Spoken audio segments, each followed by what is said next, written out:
One thing I love about the digital age of video games is the ability to play games that you might not have had the chance to play back in the day. Games that were great at the time but fell through the cracks for whatever reason, but get a digital re-release always intrigued me the most. Today, we have one such cult classic with Lords of Magic. I've talked about it before when recommending some awesome PC games from the 90s, but I wanted to take a deep dive into it and explain more in depth why it's so awesome. Also, if anyone is curious, I am reviewing the GOG version of the game, although it is available for Steam. Links in the description below. When you start the game, you can pick from one of three classes: Warrior, Thief, and Mage. Shout out to the epic voice actor here. Warrior, Thief, Mage.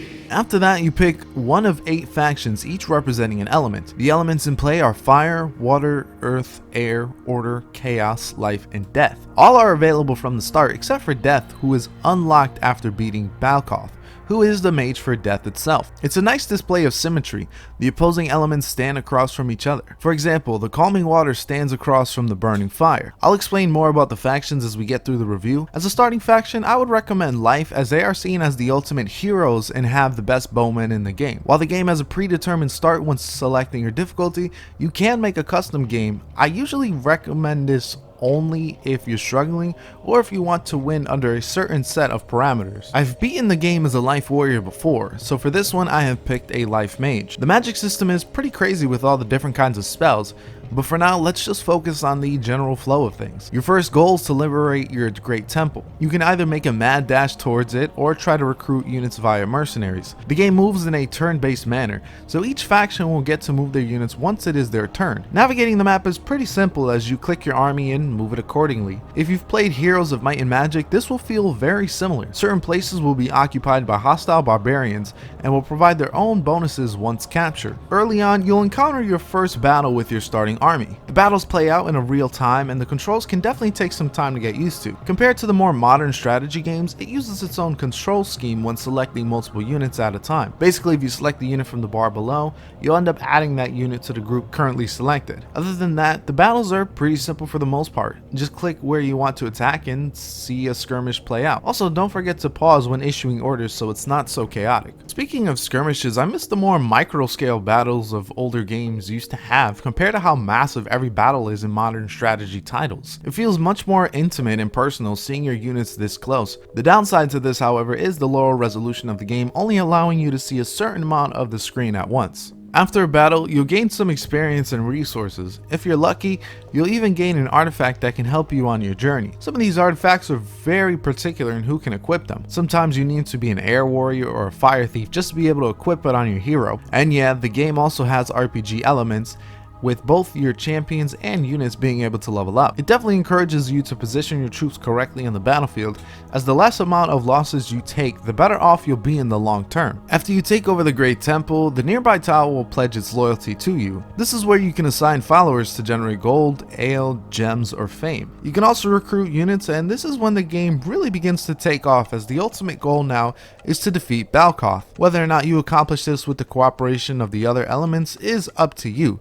Since the opposite of life is death, I do not have any other natural enemies to work with. If I was playing as fire, however, my natural enemy would be water. I like this balance as it gives time for death to build up its army, as the other elements deal with their own external feuds. Speaking of balance, it's important to know the strengths and weaknesses of each faction. For the light faction, their longbowmen are second to none while their infantry is subpar. The most powerful faction is probably Death, but they also have to deal with the fact that they have no allies and start off at war with everyone. My favorite part is gathering troops from all the different elements, utilizing their strengths to create a super army. It's incredibly badass having light bowmen fighting alongside fire demons with fire giants as support. This game also has a diplomatic system present. When encountering parties from other factions, you can either attack them or parlay with them. When you parlay, you can propose gifts and trade offers to help increase your standing with them. Everything can be pretty much traded, so this is another way to get troops of a different kind from another faction. And I will admit, this game can be very brutal early on, especially significantly at higher difficulties. While the game does a good job telling you each screen and the functions of them,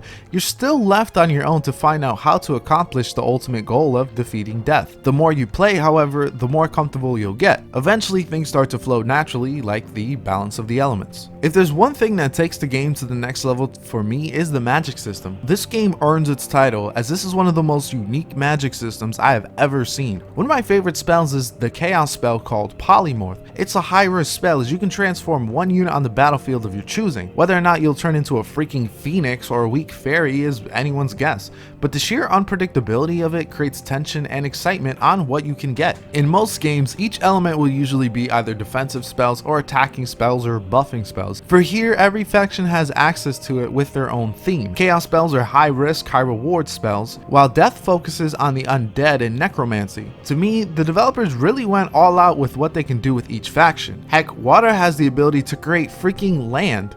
As simple as that may sound, I've never heard of that before. The music is just phenomenal. There aren't many tracks within the game, but what is offered here is truly transcendent. Every faction has its own theme representing a certain mood. It's almost as if the elements have come to life and are expressing themselves through the melody. Really beautiful stuff here, honestly.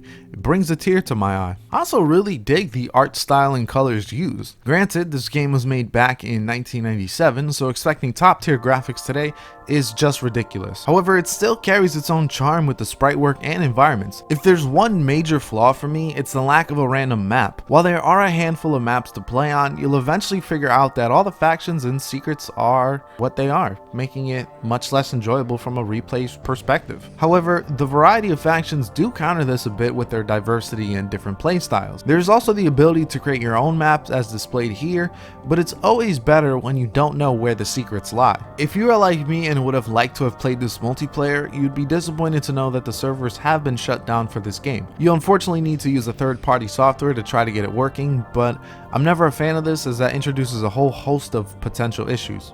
Pun intended.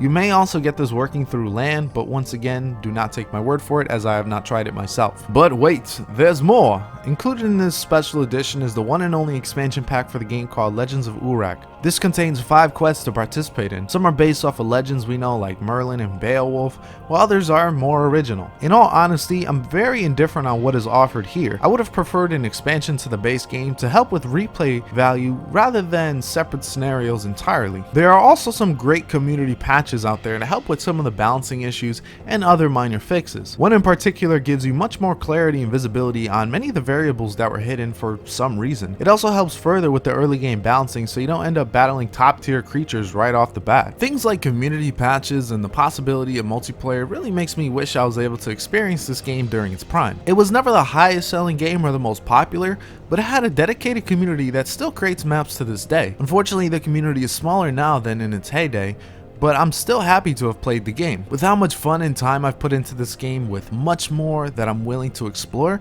I can easily recommend it. The factions are very diverse in playstyle, the magic system is fantastic, the music is gorgeous, and it's all nicely wrapped up with a heavy dose of charm. While I will list both the Steam and GOG version in the description, I would recommend the GOG version more just because of the extra goodies it comes along with. Either way, I hope you enjoyed the video as always. Please like, share, and subscribe for more reviews like this one.